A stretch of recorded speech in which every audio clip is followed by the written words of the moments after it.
안녕하십니까. AIDT 심화연수 두 번째 주제 학습 경험 설계에 대한 내용을 좀 소개하겠습니다. 학습 경험 설계에 대한 어떤 역사적인 배경하고요. 굉장히 짧은 역사겠죠. 그 다음에 이제 AIDT 관련해서 그러면 학습 경험 설계를 어떻게 이해하는 게 맞느냐 그런 내용이 있고요. 그 다음에 학습 경험 설계의 관점 중에 특히 이 비판적 성찰 또는 이 성찰은 메타인지를 포함하기 때문에 비판적 메타인지 성찰 모델들에 대해서 간략하게 보고요. 그리고 앞으로 AIDT의 이 교육적 활용 방향에 대해서 좀 정리하는 것으로서 이번 두 번째 주제를 소개하도록 하겠습니다. 학습 경험이라고 하는 것, 이 Learning Experience Design이죠. 예, LXD라고 부르기도 하는데요. Experience는 주로 X로 표시를 합니다.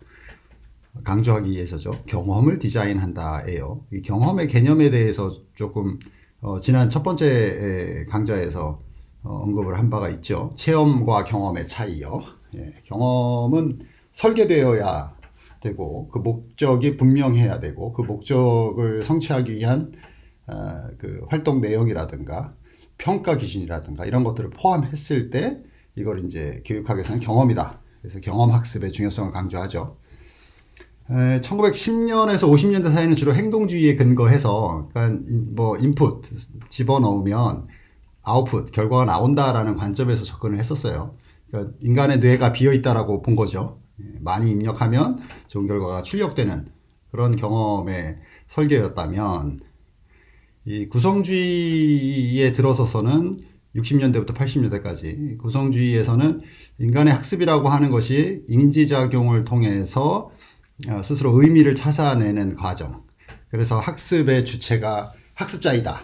라는 이제 이 철학적 신념을 가지고 우리가 이제 학생 중심 또는 학습자 중심 교육을 구현하려고 노력해 왔습니다. 20세기 후반에 들어서서는 이제 이 테크놀로지가, 특히 디지털 테크놀로지가 교육으로 들어오면서 학습자의 경험이 이 사용자 경험, User Experience Design인데요. 사용자 경험에 대한 이제 그 산업 분야가 생겨났죠. 그 전에 있었던 것들이 우리가 알고 있는 뭐 그래픽 디자인이라든가, 뭐 인터페이스 디자인이라든가, 또는 이제 상호작용, 인터랙션 디자인이라든가 이런 것들이 이제 통합되면서 20세기 후반에 들어서는 User Experience 디자인으로 넘어와요. 그러면서 사용자에게 의미 있고, 뭐 기분이 좋고 유의미한 어떤 그런 경험들을 일으키는 제품들이 또는 소프트웨어들이 뭐 좋은 것이다 라는 이제 인식이 생기면서 이 사용자 경험 디자인 분야가 이제 발전을 하는데요. 이때 테크놀로지가 교육에 들어오고 이 개념들이 이제 교육에 들어와서 이게 학습 경험 디자인이라는 용어들이 이제 생겨나고요. 2007년에 닐스 플로라는 사람이 처음으로 학습 경험 디자인이라는 개념을 이제 쓰기 시작했습니다. 그래서 교육 과정에서 공감적이고 이 부분이죠. 학습자의 상황, 학습자의 의도, 뭐 학습자의 상태 뭐 이런 것들에 대해서 사용자처럼 우리가 보는 거죠. 그래서 공감적이고 개인화된 경험으로 이제 학습 경험을 제공하는 방식으로 학습 경험을 설계한다. 이런 개념들이 이제 생겨나고요. 그래서 전통적으로는 이제 교과서 중심 교육 생각하시면 돼요. 교과서의 내용을 학습자가 습득하는 방식의 이제 이 패러다임에서 벗어나서 학습자가 주도적으로 또는 주체가 되어서 의미 있는 학습을 경험한다. 이런 개념으로 이제 바뀐 거죠. 이렇게 해서 이제 학습 경험 설계가 이제 보편화되었다. 이렇게 보실 수 있고요. 좀 더 나아가서는 이제 최근의 일들이죠.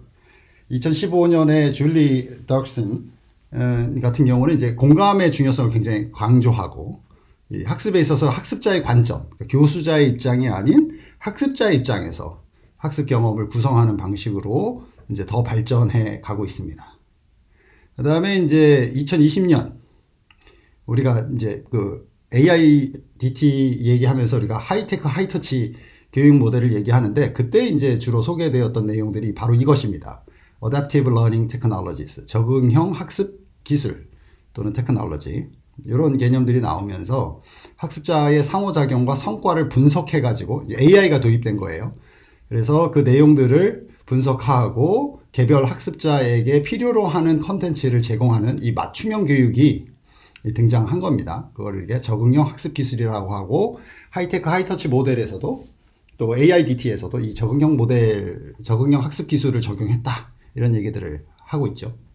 그 다음에 이제 최근의 동향은 이제 AI라고 하는 것이 이렇게 독립적이고 개별화되어 있는 어떤 하나의 대상이라기보다는 네트워크상에 분산되어 있는, 즉 이 세상이 디지털로 네트워크화되어 있다라고 보는 것이고, 학습이라고 하는 것도 이 네트워크화되어 있는 환경에서 새로운 지식을 생산한다거나 새로운 가치를 창출하는 방식으로, 그 다음에 다른 학습 공동체에 참여하거나 새로운 학습 공동체를 구축하는 방식으로 이렇게 변화하고 있다는 거예요. 훨씬 지금 우리가 말하는 소위 말하는 창의적이고 융합적인 인재를 말하는 거죠. 그래서 사회적 학습이라는 얘기들을 쓰기 시작해요. 그래서 강화된 사회적 학습, 그죠?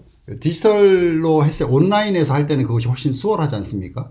그래서 강화된 사회적 학습의 협력 학습 플랫폼의 개념으로 부상하고 있다. 근데 이 지점에서 우리가 AIDT 심화 연수니까 AIDT라고 하는 것을 그냥 문자 그대로 AI 디지털 교과서라고 했을 때 혹시 교과서라는 말에 방점을 찍고 AIDT를 이해하고 있는 것은 아닌가 의심을 좀 해봐야 됩니다. 그죠? 네.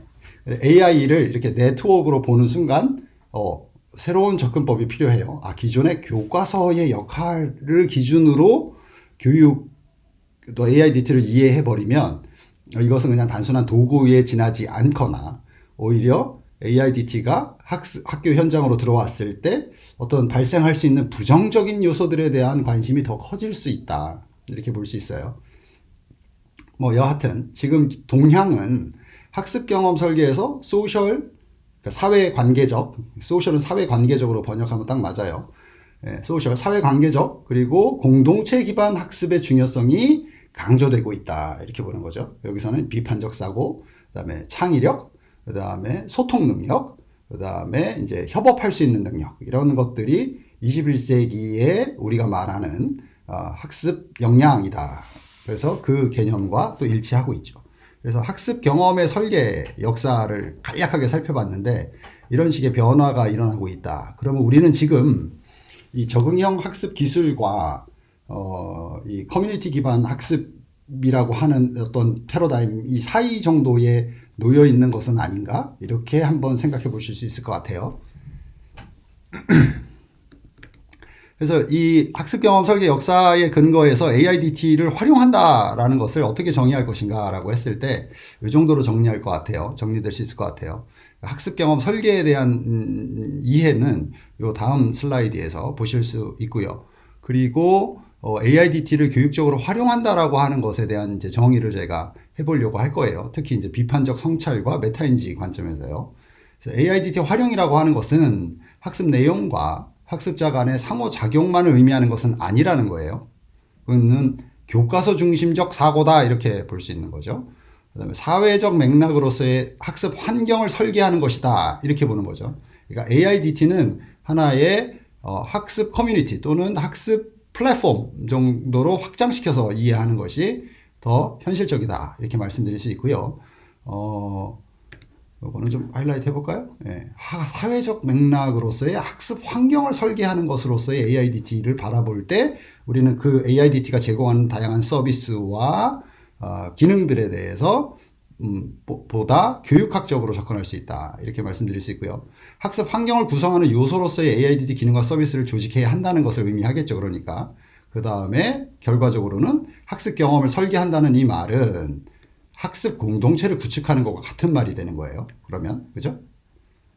그러면 학습 공동체를 어떻게 구축할 것인가, 어떻게 운영할 것인가, 그리고 이 학습 공동체의 주체 또는 주인은 바로 학습자인 거죠. 학습자 중심 교육을 이루는 거죠. 우리가 개념 기반 탐구 학습 이런 것들에 대해서 얘기하는 것도 또는 뭐 삶과 연계된 학습 2022 개정 교육 과정에서 말하는 것들이죠. 이런 것들이 다 예, 학습자 중심 교육을 실현하려고 하는 것이고, 그것은 개별 학생과 개별 교사 간의 상호작용으로만 일어나는 것이 아니라 학습 공동체라고 하는 새로운 학습 환경을 설계하고 구축하였을 때 발생하는 것이다. 이렇게 보실 수 있죠. 그건 AIDT뿐만 아니라 디지털 테크놀로지를 교육학적으로 이해할 때에 접근하는 방식과 일치합니다.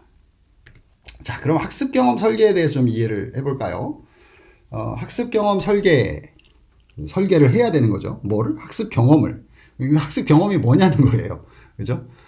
교과서의 지식을 충분히 습득하고 그것에 대해서 평가를 받고 점수화된 결과를 가지고 내가 잘했다, 못했다, 더 노력해야 되겠다 이런 결과를 얻었던 방식이 이제 과거의 방식이라고 했어요. 그런데 이 현재의 방식이 그러면 새로운 형태의 학습 이론이냐? 그렇지 않고 구성주의에 기반하고 있어요. 그래서 의미 있는, meaningful, 의미 있는. 그래서 지식과 기술의 습득과 유지를 촉진하는 의미 있는 또는 중요한 학습 경험을 설계하는 것을 우리가 학습 경험 설계다라고 얘기하고 있고요. 이 학습 경험 설계는 당연히 테크놀로지를 포함합니다. 왜냐하면 테크놀로지가 없이 한 명의 교사와 여러 명의 학생이 상호작용한다는 것은 매우 제한적이잖아요. 물리적으로도 그렇고, 그죠? 시간적으로도 그렇고. 예. 그런데 테크놀로지 활용을 통해서 상호 간의 양질의 작용이 일어날 수 있도록 해주는 거죠. 거기에는 학부모의 참여라든가 지역사회의 참여도 포함할 수가 있죠. 그죠? 그래서 학습 경험 설계는 교육뿐만 아니라 멀티미디어, 상호작용, 그다음에 사용자 경험 디자인을 포함한 이 디자인의 원칙과 요소를 결합해서 효과적으로 내재화되어 있는, 못하네요. 효과적으로 내재화되어 있는 학습 경험을 만드는 것이다. 이렇게 정의를 하고요. 학습 경험 설계를 학습자를 위한 활동을 학습자가 즐겁고 유쾌하게, 그러니까 이 긍정적인 경험을 할 수 있도록 해주는 거죠. 학습을 하면서 고통만 경험한다면, 불쾌함만 경험한다면 이것이 좋은 결과를 내지를 못하겠죠, 당연히. 그래서 긍정적이고 생산적이며 미래지향적이고 당연히, 그죠? 그렇게 하기 위해서 우리가 추구하는 것은 뭐냐면 학습자가 학습에 있어서 주체로 서는 거예요. 그걸 우리는 자기주도 학습이다라고 얘기를 하고요, 그죠? 혼자 공부하는 게 아니에요. 자기주도 학습은 혼자 공부하는 게 아니라 협업적 학습을 말하는 겁니다. 여러 사람과, 그러니까 친구들과 함께 프로젝트를 수행하는 방식의 공부, 우리가 프로젝트 베이스드 러닝이라고 하는 것도 사실은 이러한 학습 경험 설계를 반영한 하나의 학습 모델입니다. 그래서 권한을 부여한다. 학생이 학습자가 주체가 되는 방식으로 그 학습의 과정을 경험하게 하는 것으로 번역하는 활동이다. 이게 잘못 적었네. 변혁입니다. 변혁.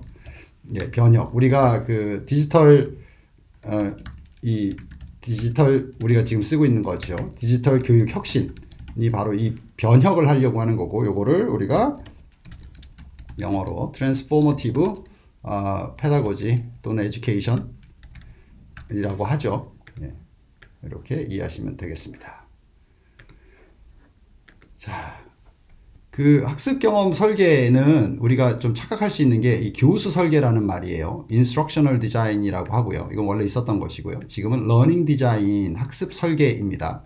그러니까 학생이 학습의 주체이니까 그들의 긍정적이고 생산적인 경험, 의미 있는 경험이 갖도록 학습 과정과 평가 기준 이런 것들을 설계한다라는 의미예요. 그것을 통해서 학습에 대한 긍정적인 그리고 자기주도 학습 역량을 기를 수 있도록 해주는 거죠. 근데 교수 설계는 학습을 위한 설계의 한 형태이고 교수자의 초점을 맞춰져 있어요. 어떻게 하면 우리에게 주어져 있는 이 교과 내용을 또는 단원을 적절하게 또는 효과적으로 전달할 것인가에 포커스를 맞춰 있는 거죠. 그래서 그런 의미에서 교수 설계와 학습 설계는 서로 다른 패러다임이다. 이렇게 이해하시면 될 것 같고요. 학습 설계는 당연히 학습자에게 초점을 맞춰지고 있죠. 교수자에게 초점을 맞춘 것이냐, 학습자에게 초점을 맞춘 것이냐에 따라서 이렇게 교수 설계와 학습 설계의 개념이 다릅니다. 그래서 이 학습 경험 설계는 학생이 주도적이어야 되기 때문에 참여적이고 의미 있고 상호작용하는 학습 경험을 설계하는 데 중점을 둔다. 이해되셨죠?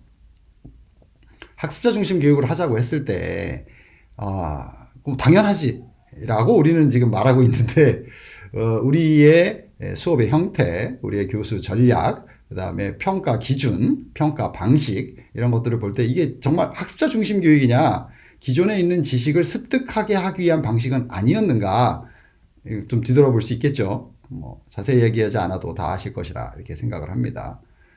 자, 학습 경험 설계 이해에 있어서 좀 더 강조하고 싶은 내용은 이런 거예요. 그림으로 먼저 보시면 지금 테크놀로지는 이미 교육에 들어와 있어요. 이건 선택의 문제는 아닌 것 같아요. 이미 들어와 있는 테크놀로지를 어떻게 쓸 것인가에 대한 고민인 거죠. 그 어떻게 쓴다라고 하는 그 기준이 이것이 학습자 중심 교육을 하고 있느냐 그렇지 않느냐에 따라서 테크놀로지를 적절하게 사용하고 있다, 그렇지 못하다라는 평가 기준이 될 수 있겠죠. 당연히. 그런데 학습 경험을 설계한다라는 것은 학습자가 학습의 주체로 참여하거나 능동적으로 참여할 수 있도록 해주는 것인데, 그것은 당연히 두 가지 요소를 고려할 수밖에 없어요. 교육의 틀 내에서는. 하나는 소시오 컬처럴 영역인 거죠. 그죠? 그러니까 사회 문화적인 요소들, 사회 문화적 측면에서 우리가 봐야 되겠죠. 그러면 학습자 간에 어떤 식으로 소통하게 하는 것이 좋은지, 어떻게 협력해서 문제를 해결함으로써 상호 존중하는 태도를 갖추게 할 것인지, 이런 것들에 대한 고민이라는 거죠. 그리고 그런 것들을 잘 일어날 수 있도록 우리가 교수 전략을 짜야 되는데, 그걸 우리가 페다고지라고 부르죠. 또는 교수 학습 방법론이라고 하죠. 그래서 여기 보면 how a learner learns and reaches their goals. 그러니까 학습자가 어떤 방식으로 배우고 어떻게 배우고 있고 reaches their goals, 그 목표를 어떻게 도달하는지 그 과정을 설계하는 거예요. 이해되셨죠? 예, 이 세 가지 측면을 기본적으로 고려한다. 이걸 합쳐서 우리가 학습 경험 설계다라고 부른다라는 거예요. 자, 다음 슬라이드 보시죠.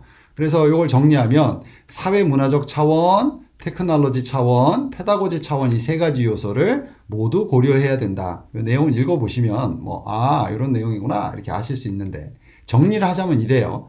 사회성, 사회적 존재감, 사회적 상호작용과 같은 학습의 사회문화적 측면, 그동안 이 내용을 우리가 고려하지 않았어요. 예를 들면 모든 활동을 하라고 했을 때 도대체 나랑 학업 성취가, 우리가 일반적으로 학업 성취가 높고 학업 성취가 낮은 학생들끼리 어떻게 협력 학습을 하게 할 것인가, 그리고 그것이 서로 간에 배움이 일어나는 방식으로 양질의 상호작용이 일어나도록 설계하는 방식, 고민하지 않았었잖아요. 고민할 기회가 주어지지 않았기도 했고요. 그죠? 그리고 그런 것들을 위해서 디지털 도구나 서비스들을 어떻게 활용할 것인가. 그죠? 그 다음에 그런 학습자 중심의 학습을 하게 하도록 하는 학습 공간, 학습 목표, 학습 활동, 평가 형태, 학습자에 대한 통제, 이런 것들에 대한 어떤 구체적인 전략들을 고민하는 것, 이것이 바로 학습 경험 설계다라는 거죠. 그래서 테크놀로지만 가지고 뭔가를 배운다라고 하면 그것을 통해서 유의미한 어떤 결과가 나올 수도 있겠지만, 그것은 마치 특정한 소프트웨어의 기술을 배워서 그걸 가지고 취업을 한다든가 진로에 대해서 고민을 한다든가 이런 방식으로 진행이 된다면, 그거는 학습자 경험 설계라기보다는 기존의 이제 교과 중심 교육이다 이렇게 말할 수 있겠죠. 그죠? 그런 교과적인 내용들이 정해져 있고 그것을 습득하는 것에 목표를 두고 있으니까요. 그러다 보면 대부분의 내용들이 이제 기초부터 배워야 한다던가, 아니면 어떤 특정한 매뉴얼을 따라 해보기 한다던가, 한번 체험을 해본다던가, 이런 식의 수업 설계가 일어나겠죠. 그리고 그것에 대한 평가는 어떤 결과물에 대해서 어떤 내용들을 충분히 숙지했는가, 이런 식으로 평가를 하게 되니까 이것은 이제 학습자 중심 교육이라기보다는 교과 중심 교육이다 이렇게 말할 수 있는 거죠. 이해되시죠? 자, 학습 경험 설계는 학습 경험 설계에 대한 개념을 우리가 정의를 했고요. 그러면 AIDT는, 그죠? AI 디지털 교과서는 학습 경험 설계를 위해서 우리가 플랫폼으로서, 또 도구로서, 서비스로서 봐야 되는 거죠. 이 그림은 이제 학습 경험 설계라는 주제로 제가 강의를 했을 때 이미 그 강의 보신 분들은 내용을 아시겠죠. 네. 그래서 굳이 번역해 놓지 않았는데, 왼쪽이죠. 오른쪽이죠. 오른쪽 이제 상단에 보면 여기 decent하고 meaningful하고 transformational 세 가지가 있잖아요. 이렇게 발전하고 기억할 수 있고 memorable, positive 긍정할 수 있는, 이런 경험을 우리가 제공하려고 하는 거잖아요. 그래서 지금의 학생들의 어떤 학습 스타일이라든가 어떤 세대적 특성이라든가 아니면 어떤 지역의 특수한 내용, 어떤 맥락이라든가 이런 것들을 고려했을 때 내가 지금 설계한 수업이, 그 다음에 평가가 학생들로 하여금 왼쪽에 보시면 위쪽에 뭔가 인내해야 되고 톨러러블 해야 되고 painful, 심지어 고통스럽고 어떤 학생들에게는 하나의 트라우마로 남게 하는 수업을 제공하고 있는 건 아닌가, 학습 경험을 제공하고 있는 건 아닌가. 그 다음에 밑에 보시면 unpleasant, 불쾌하고 agitating 하면은 이제 흥분하는 거고 안 좋은 쪽으로. 그 다음에 angering 하면 이제 화를 나는 거죠. 그 다음에 이쪽에 보시면 boring하고 지루하고 amusing 하면 이제 오락 같은 거죠. 뭐 즐겁긴 한데 배운 건 없는. 그다음에 shallow하고 굉장히 표면적이고 피상적인 이런 걸 하고 있는 건 아닌가. 예. 우리가 하려고 하는 것은 학습 경험의 설계는 이렇게 decent하고 그다음 meaningful하고 transformation한 이런 새로운 변혁이 일어나서 스스로 성장할 수 있는 자기주도 학습 역량을 갖추는 것.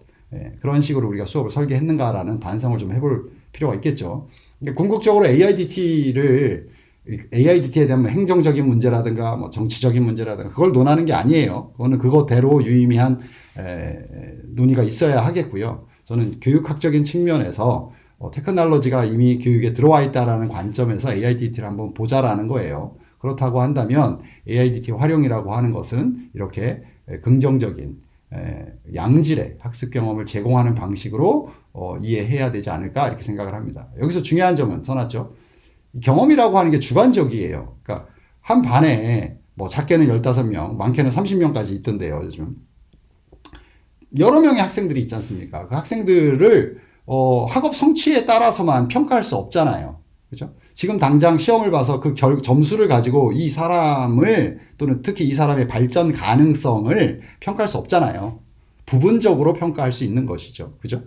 예, 그래서 뭐 나이라든가 뭐 외모라든가 성적이라든가 출신이라든가 그다음에 이 사람이 쓰는 인종이라든가 언어라든가 이런 걸 가지고 사람을 차별하면 되지 않는 거잖아요. 그죠? 우리는 그러한 세상을 꿈꾸고 있고 그런 것들을 최소화시키려고 노력하는 거죠. 그래서 교육을 하는 거잖아요.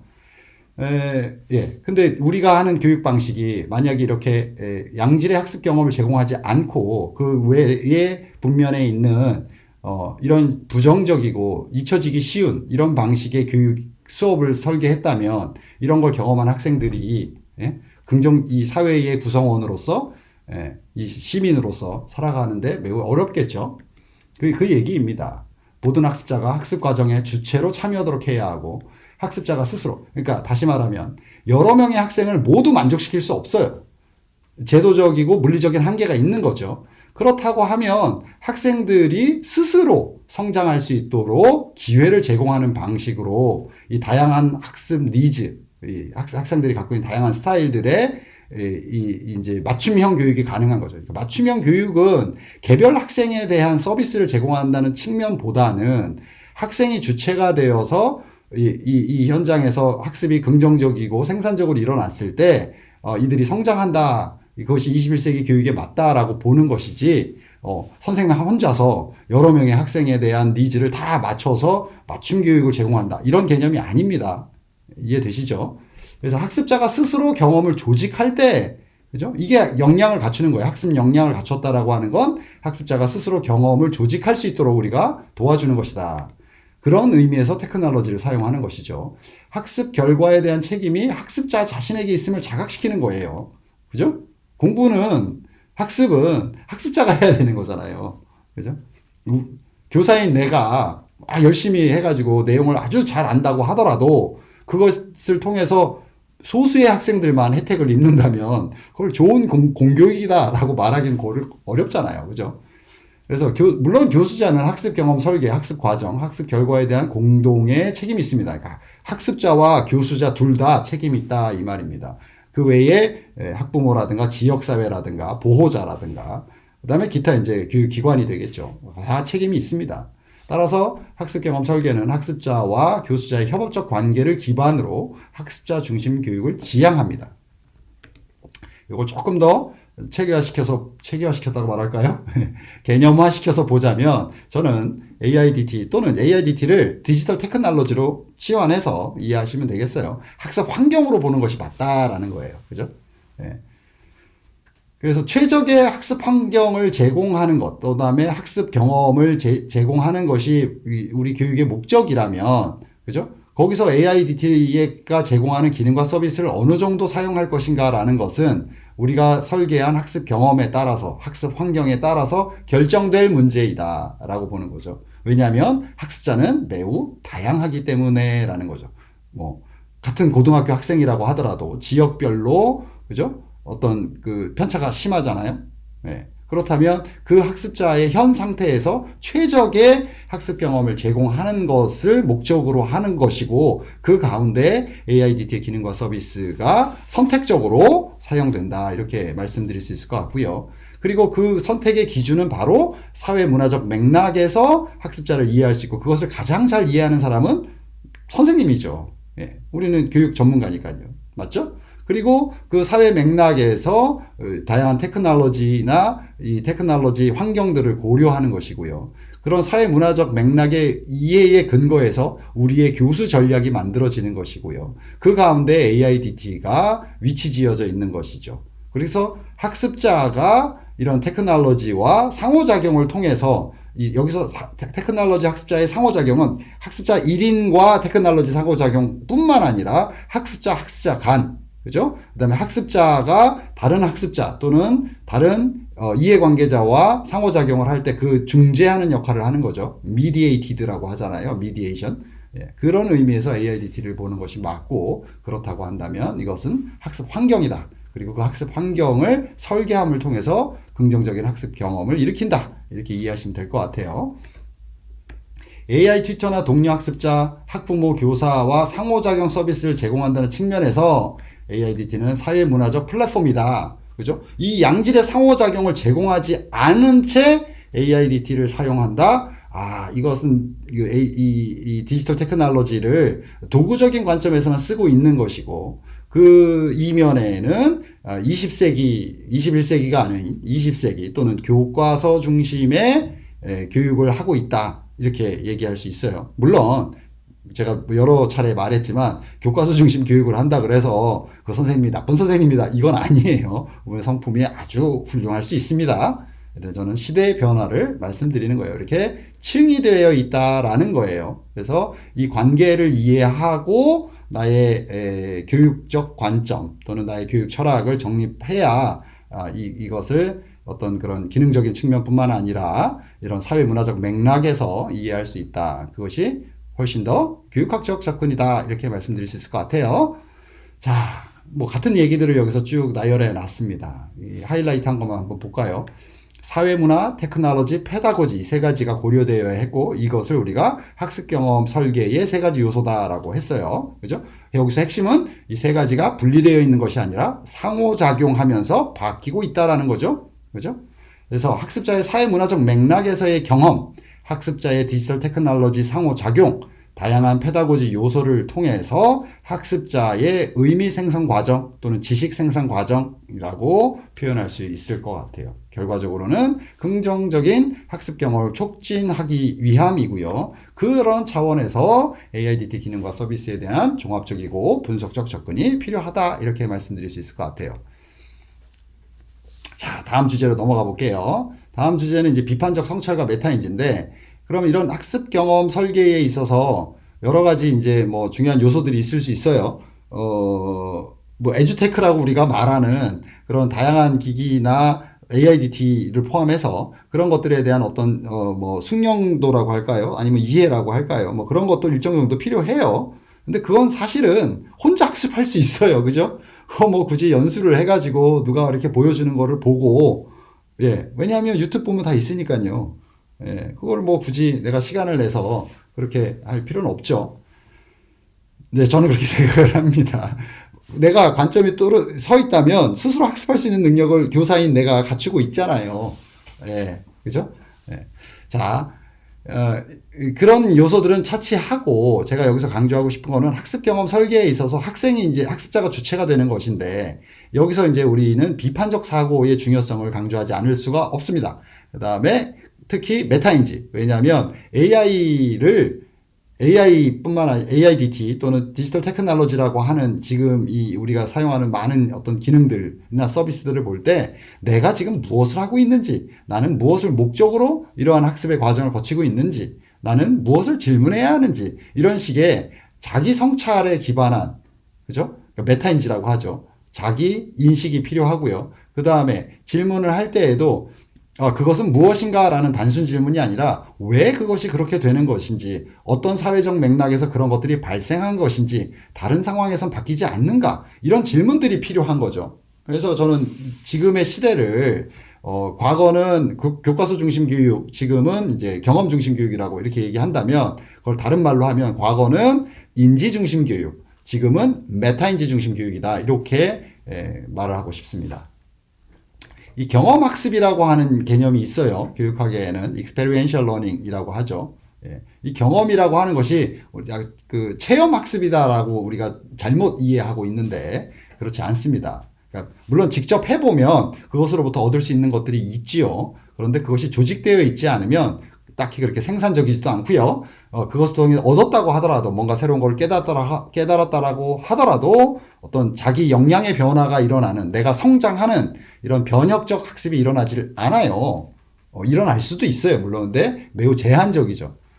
이미 준비되어 있는 친구들, 학생들에게는 어떤 단순한 경험을 통해서 어떤 깨달음이 일어나거나 어떤 변화가 발생할 수 있겠지만, 내가 지금 하고 있는 것이 무엇인지, 무엇을 목적으로 하는지, 어떻게 평가되는지를 자각하지 못한 채 어떤 체험을 해버린다면, 좋은 경험이다라고 말할 수 있을지 몰라도 좋은 학습 경험이다라고 말하긴 곤란하다, 이 말입니다. 그래서 경험적 학습이라는 개념은 일반적으로 경험적 실천을 통한 학습 과정을 말하는 것이고요. 학습자가 실습과 성찰에 참여해서 배운 이론과 지식을 실제 상황에 더 잘 연결시키는 과정이에요. 그죠? 이렇게 설계되어야 한다, 이 말을 강조하고 싶었던 거고요. 우리가 잘 아는 존 듀이에도 이 경험과 교육에 대한 강조를 많이 하고 있습니다. 특히 경험의 질을, 경험의 질.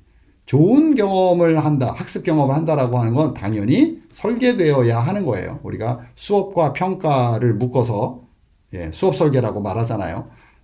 이 수업 설계라고 하는 건 이 양질의 경험의 질을 제공하기 위해서이죠. 그래서 연속성이라든가 상호작용의 중요성을 강조합니다. 그래서 일방적으로 강의 중심의 수업을 진행했다? 그거는 좋은 교육이다라고 말하기 힘들죠. 물론 아주 유쾌하고 아주 재밌고 어떤 많은 깨달음을 주는 그런 강의들도 있어요. 선생님께서 말씀해 주시는 내용을 보면 머리에 쏙쏙 들어오고, 아이들이 좀 지루할 때쯤 되면은 어떤 다른 이야기들을 통해서 다시 학습의 목표를 상기시키고, 이런 식의 아주 훌륭한 강의들도 많이 있어요. 근데 그걸 교육학적으로 학생들을 성장시키는 교육이다라고 보지 않는다라는 거예요. 20세기까지는 그렇게 봤어요. 21세기는 그렇지 않다. 그래서 근데 이게 1938년이잖아요. 존 듀이가. 이미. 왜냐하면 구성주의 학습 이론가니까, 철학자이니까. 구성주의는 학습자가 학습의 주체이다, 이걸 기본 철학으로 깔고 모든 걸 얘기하고 있어요. 근데 기존의 교육은 교사 중심 교육이었잖아요. 그죠? 아니면 또는 교수자 중심 교육이었기 때문에 우리가 너무나 당연하다고 생각하는 것들이 잘 이루어지지 못했던 거죠. 그런데 테크놀로지가 교육으로 들어오면서 우리가 여러 가지 제도적인 것, 문화적인 것, 어떤 재정적인 것, 이런 어떤 행정적인 것, 이런 제약들로 인해서 이것이 좋은 교육이라고 생각했지만 잘 못했단 말이죠. 근데 테크놀로지가 교육에 들어오니까 가능할 것 같은데, 구성주의가 추구하는 어떤 그런 학습자의 상, 우리가 그거에 맞추어서 뭔가 교육이 가능할 것 같은데 라는 가능성을 우리가 본 거죠. 그렇죠? 그래서 테크놀로지를 교육에 적극적으로 도입한 것이고, 벌써 그것이 20년 이상 된 거죠. 역사적으로 보면. 자, 대화를 통한 문제 해결, 새로운 지식의 생산이라는 측면에서 볼 때 학습자의 경험은 인간 기계 구도라기보다는 인간의 구도에 가깝다. 양질의 인간 상호작용을 조직하는 것이고, 그것에 있어서 효과적으로 이 디지털 테크놀로지 또는 AI를 활용하는 것이다. 이렇게 보시면 될 것 같아요. 근데 그런 차원에서 이 메타인지 성찰과 비판적 성찰 또는 비판적 사고, 그 다음에 메타인지의 중요성이 더 부각되고 있다. 원래 중요했던 것인데 이렇게 이해하시면 될 것 같고요. 이거는 이제 메타인지와 성찰이 무엇이냐라는 이제 정의를 제가 해 놓은 건데, 이 메타인지와 성찰 두 가지를 가져온 이유는 메타인지가 곧 성찰이기 때문에 그래요. 메타인지는 자기인식이란 말이에요. 내가 누구인지, 무엇을 알고 있는지, 무엇을 알고 싶어 하는지, 어떤 목표에 도달하려고 하는 것인지, 이런 것들을 생각할 수 있는 것이고, 그것은 어떻게 구현돼요? 교육적으로? 성찰을 통해서 일어나요. 그러니, 야, 이거 반성해봐 라는 것과 다른 거죠. 그죠? 그리고 그 생각한 것에 대한 평가가 수반되어야 돼요. 이게 핵심입니다. 성찰은 평가를 수반해요. 그죠? 그래서 이 성찰과 평가 이 두 가지를 강조하고 있는 것입니다. 그리고 이 두 가지가 포함돼야 그걸 우리가 경험학습이라고 부른다라는 거예요. 그리고 그걸 경험학습 설계다라고 말한다라는 거죠. 이해되셨죠? 네. 성찰은 어떤 형태로든 주관적이든 객관적이든 평가를 동반해요. 그죠? 단순한 회상이나 반성이 아닙니다. 다 아시는 내용이라고요? 그럼 너무 감사하죠. 네. 자, 우리가 이 reflection, 성찰을 얘기할 때 들어보셨나요? reflection in action. 행위 중에 성찰하는 것, 생각해 보는 것. 그 다음에 행위에 대해서, 내가 하고 있는 행위에 대해서 생각할 수 있는 능력. 그 다음에 행위를 위해서 생각하는 능력. 이게 이제 가장 많이 알려진 이 두 가지죠. 맨 위에 두 가지. reflection in action, 그다음에 reflection on action에서 쇼온이라고 하는 사람이 제시했던 어떤 성찰의 정의이고요. 그 이후에 이제 발전해서 이제 reflection for action까지 이제 추가된 것이고요. 이렇게 이제 이해하고 계신 분들도 있을 텐데, 요 내용을 좀 더 교육학적인, 교수 방법적인 용어로 바꾼다면 그게 성찰이라는 거예요. 그래서 reflexivity라고 불러요. self-awareness, 자기인식, 자기성찰로 번역해도 되고요. 그 다음에 reflectivity, 이거는 reflective practice라고도 부르는데 이거는 성찰적 실천이에요. 그냥 과거에 대해서 우리가 뭐 과거에 일어난 것에 대해서 묘사하고 그것을 통해서 내가 뭘 배웠다 정도로 끝내는 수준이 아니라 실질적인 나의 실천과 또 향후 해야 될 실천에 대해서까지 나아가는 것 얘기하는 거고요. 또 하나는 이제 우리가 비판적 성찰이라는 말을 또 쓰는데요. 교육학에서는 critical reflection이라고 하죠. critical이 붙이면 비판 이론에 기반하고 있어요. 혹시 추가 참고사항으로 critical theory, 비판 이론에 기반하는 그 개념이에요. 그 다음에 변혁적 학습, 프레이리가 이제 transformative pedagogy 또는 transformative education 얘기할 때 이 transformative education, 변혁이라고 번역하는 이 변혁은 바로 이 critical theory, 비판 이론에 기반하고 있어요. 간단해요. 내가 뭔가 발생을 했을 때 그것은 개인적으로 인지하는 것뿐만 아니라 그것이 일어나게 하는 것, 그런 현상이 발생하는 것에선 반드시 사회, 문화, 정치적인 배경이 있다라는 거죠. 그죠? 예. 그래서 그것에 대한 탐구를 하는 것이고 원인, 인과관계를 파악하는 방식으로 접근을 했을 때 이 사회와 개인이 같이 변화, 발전한다. 라고 보는 거예요. 그걸 이제 비판 이론에 근거해서 말하고 있는 거고요. 그래서 critical reflection을 굉장히 강조하고 있습니다. 그죠? 구성주의자들은 대부분 critical reflection을 강조하고 있습니다. 근데 현대의 학습 이론은 구성주의니까 좀 더 많이 말씀드리면 좋은데 그게 목적이 아니니까. 자, 비판적 사고 또는 비판적 성찰, 그다음 메타인지의 관계가 이렇게 중첩되어 있다는 걸 알려드리려고 이렇게 소개를 했습니다. 정리를 하자면 이렇게 할 수 있을 것 같아요. AIDT 기능과 서비스를 교수자가 주도적으로 사용하는 것이 아닌 학습자가 AI 튜터 활용 목표 및 학습 계획 등을 포함해서 어떤 학습 전략을 갖고 사용할지에 대한 페다고지 전략이 있어야 한다는 걸 뜻하는 거예요. AIDT가 있으니까 그 기능과 서비스가 몇 개 있다. 이거 사용해볼까 말까라고 하는 그 결정조차도 나의 페다고지 전략에 의해서 결정되는 거죠. 우리는 교육 전문가니까요. 여기서 페다고지 전략은 궁극적으로 학습자의 비판적 성찰 역량 또는 메타인지 기반 비판적 사고 학습 또는 비판적 사고 기반 메타인지 학습이라고 두 가지를 섞어서 말할 수 있겠죠. 그래서 비판적 성찰 능력을, 역량을 기를 수 있는 모델을 적용하거나 개발하는 것을 말하는 거예요. 이게 페다고지 전략의 의미가 이해되시죠? 이 우리의 전문성이 여기에 있잖아요. 그죠? 학습자가 AIDT 활용에 있어서 스스로 학습 경험을 설계 또는 교수자에 의해서 교수자가 함께 여기서 교수자가 함께 하는 거죠. 설계된 경험에 적극적으로 개입하는 것을 목적으로 한다. 우리가 이제 소위 말하는 디지털 문해력이라고 하는 것도 디지털 환경이나 구조에서의 비판적 성찰을 말하는 거예요. 그죠? 그냥 정보가 있는데 이게 옳은 건지 그른 건지 그 진위를 파악하는 것도 포함되지만 그거는 좀 단순한 수준의 디지털 문해력이고요. 또는 디지털 리터러시이고요. 사실은 우리가 살아가는 이 사회 환경이 디지털로 네트워크되어 있고 복잡하고 다변하고 있기 때문에 그런 가운데 비판적 성찰이라고 하는 역량을 갖추어서 그런 정보의 진위 여부를 파악한다거나 출처를 파악한다거나 또는 이 정보가 어떤 목적으로 재생산되고 있는 것인지 이것을 완화시키려면 어떻게 해야 되는지까지 고민하는 것. 이거 다 비판적 사고에 해당되잖아요. 그런데 그것이 디지털 환경에서예요. 그래서 그걸 디지털 문해력이라고 우리는 정의를 하고요. 이건 당연히 강화된 메타인지를 수반하겠죠. 메타인지 능력이 매우 요구되는 시대에 우리는 살고 있다. 그래서 이제 기존에 가장 많이 사용하는 두 가지 성찰 모델을 뭐 아시겠지만 이거 자체를 우리가 뭐 학습하려고 하는 건 아니고요. 이런 방식으로 우리가 한다라는 거죠. 그거에 대해서 한번 생각해봐. 또는 뭐 반성해봐 라든가 소감은 어땠는지. 그래서 뭐 이건 아주 개인적인 거지만 만족도 조사라는 거 우리가 많이 해요. 여러 가지 프로그램을 하고 나면. 그래서 얼마나 만족했는가는 너무 기관 입장에서 지금 보고 있는 거죠. 이 프로그램을 통해서 또는 이 강의를 통해서 내가 무엇을 깨달은 것이고 그것을 가지고 나는 나의 현장에서 어떻게 적용할 것이며 그 적용을 통해서 나는 무엇을 얻고자 하는가라는 이런 하나의 사이클을 가지고 그 연수가 이루어졌을 때 그 연수에 참여하신 분들이 성장하는 것이지, 그죠? 어떤 프로그램에 좀 수동적으로 참여해서 그거에 대해서 만족도 조사를 한다라고 하는 건 학습자 중심의 어떤 하나의 기재라기보다는 그 주체자의 중심 또는 이제 그 기관 중심의 어떤 그 조사 방법이 아니겠는가. 만족도 조사라고 부르잖아요, 그죠? 성찰이라고 말하지 않잖아요.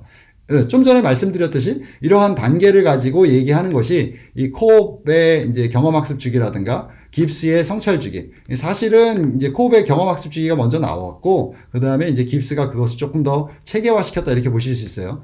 코업의 경험학습 주기는 학습 스타일이나 이런 것들까지 포함하고 있어요. 그걸 좀 더 단순화시키고, 그 다음에 성찰하는 거에 집중하도록 만들어 놓은 게 이제 깁스의 성찰 주기이고, 이 두 가지 모델을 기반해서 현대에 우리가 접하고 있는 다양한 어떤 성찰에 대한 모델들이 만들어졌죠. 그래서 이 두 가지를 소개하는 것이고요. 여기 보면 이제 코옵스의 성찰 주기를 먼저 보면 이 다 영어로 되어 있긴 하지만 보시면 여기 concrete experience 느낀 거 feeling, 그다음에 reflective observation 성찰적인 관찰 watching, 그다음에 abstract conceptualization 추상화시키고 개념화시키는 거죠. 우리의 경험을 통해서. 그리고 그러면 어떤 식으로 내가 앞으로 할 것인가에 대한 설계하는 것까지 active experimentation 실험할 수 있는 계획까지 세우고 그래서 나의 변화가 일어나고 다시 새로운 경험이 일어나고 이 순환 관계에 있다라는 거예요. 근데 여기서 강조하는 거는 이 순서대로 반드시 해야 된다가 아니라 어떤 순서에서 시작해도 상관은 없는데 강조하는 것은 이 네 단계를 다 거쳐야 한다는 거죠. 그래서 개념화 시키는 것부터 시작한다 하더라도 이 네 단계를 거쳐서 순환적으로 계속 일어났을 때 성장이 발생한다라고 본 거예요. 그것이 이 코옵스가 얘기하는 성찰 주기의 핵심입니다. 그 다음에 왜 그러냐면 학습자에 따라서 여기 보면 diverging이라고 해서 feel and watch이라고 했잖아요. 느끼고 관찰하는 중심의 학습자가 있고 assimilating은 생각해보고 관찰하는 사람이 있고 학생이 있고 converging은 생각해보고 행동하는 스타일이 있고 그 다음에 feel and do, accommodating 요거는 느끼고 행동하는 방식으로 한다는 이런 네 가지의 학습 스타일이 있다라는 거예요. 그렇기 때문에 반드시 concrete experience 구체적인 경험으로부터 반드시 시작해야 된다라고 말하지 않아요. 이거를 단계적으로 이해해버리는 순간 본래의 의미를 상실하게 됩니다. 그런 경우는 이 코옵스의 내용을 보지 못한 채 깁스의 내용만 정해보면 내가 뭘 경험했는지 한번 묘사하고 description 거기서 뭘 느꼈는지 한번 써보고 예? 내 감정이 어땠는지, feeling. 그 다음에 그것이 어땠는지, 그걸 한번 평가해보고, 좋았는지, 안 좋았는지, 왜 그랬는지 분석해보고, 그래서 결론에 도달하고, 다음에 어떤 것을 할 건지, 거기서, 이런 것들은 좀, 실수를 했는데, 다음엔 하지 않겠다. 뭐, 다짐을 한다던가, 이런 식의 이제 성찰을 한다라고 받아들이는 순간, 이제 문제가 되는 거죠. 본래의 모델은 이것이었고, 이것을 또 현장에서 학습 전략으로서 학습 모델로서 만들어 놓은 게 깁스인 거죠. 이 두 가지를 같이 보셔야 돼서 같이 준비를 했고, 관심 있는 분들은 네, 제가 쓴 본래의 원본 한번 읽어보세요. 그래서 제가 이 강좌는 이 슬라이드를 만들기 전에 전체를 텍스트를 다 기록을 먼저 했습니다. 그래서 그건 소개를 드렸죠. 이 강좌에 대한 소개를 할 때 그걸 한번 쭉 읽어보시고, 물론 필요하시면 연락 주시면 되고요.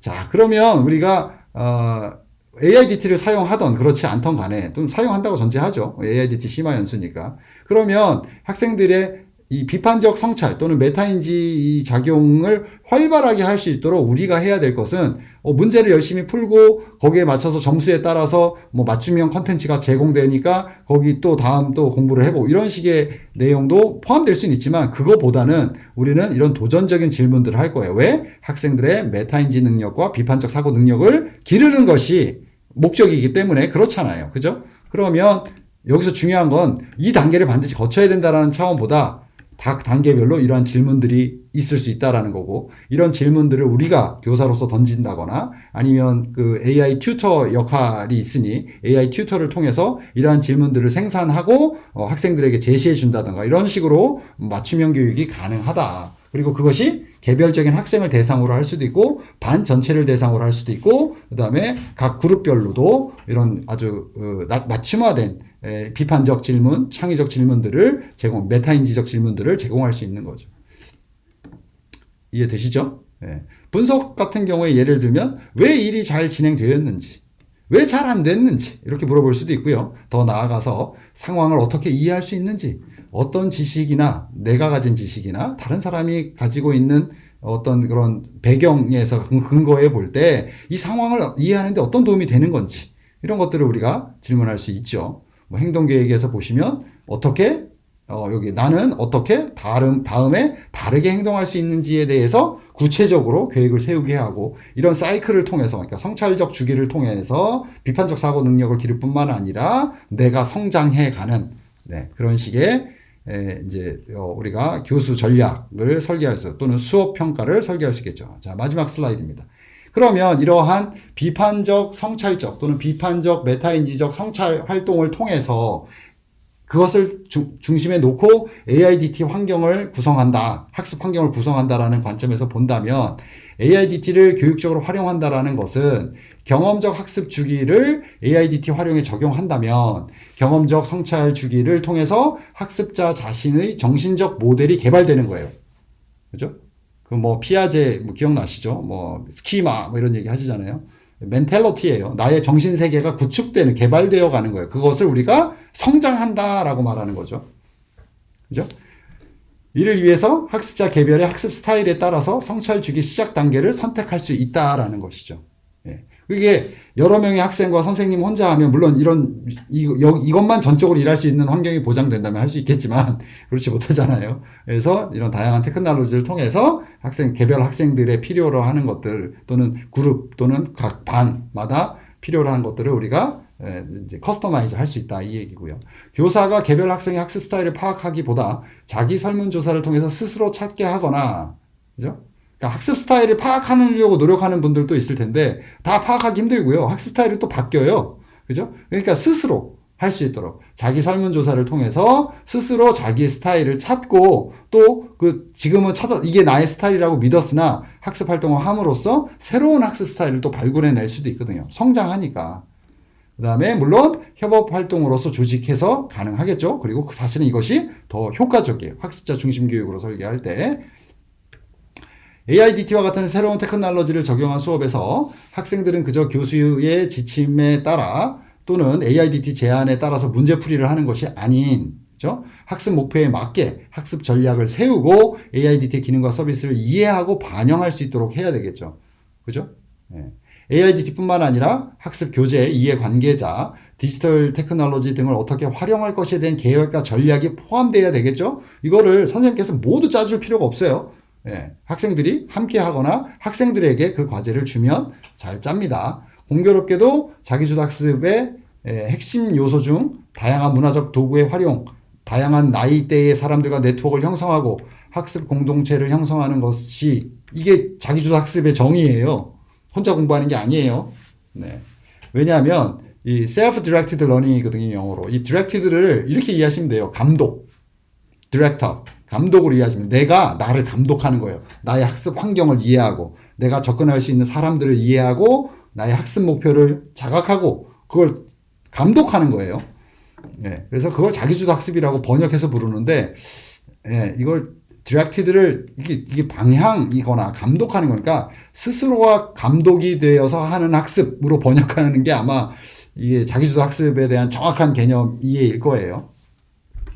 학습 목표를 향해서 자신과 환경을 감독하는 것이다. 이해되셨죠? 아직은 AIDT에 대해서 구체적으로 제가 말하고 있지는 설명을 아직 안 드렸죠. 아직 못 보셨죠? 이제 다음 세션에서 나올 건데, 이런 개념들을 좀 생각해 보시고, 이런 개념적 관점에서 AIDT 또는 디지털 테크놀로지를 우리가 이해할 수 있다면 보다 훌륭한 교육이 가능하겠다. 예. 이번 강좌는 이렇게 마치겠습니다. 질문이 있으시면 이메일 주소 여기 있죠? 문의 주시기 바랍니다. 고맙습니다.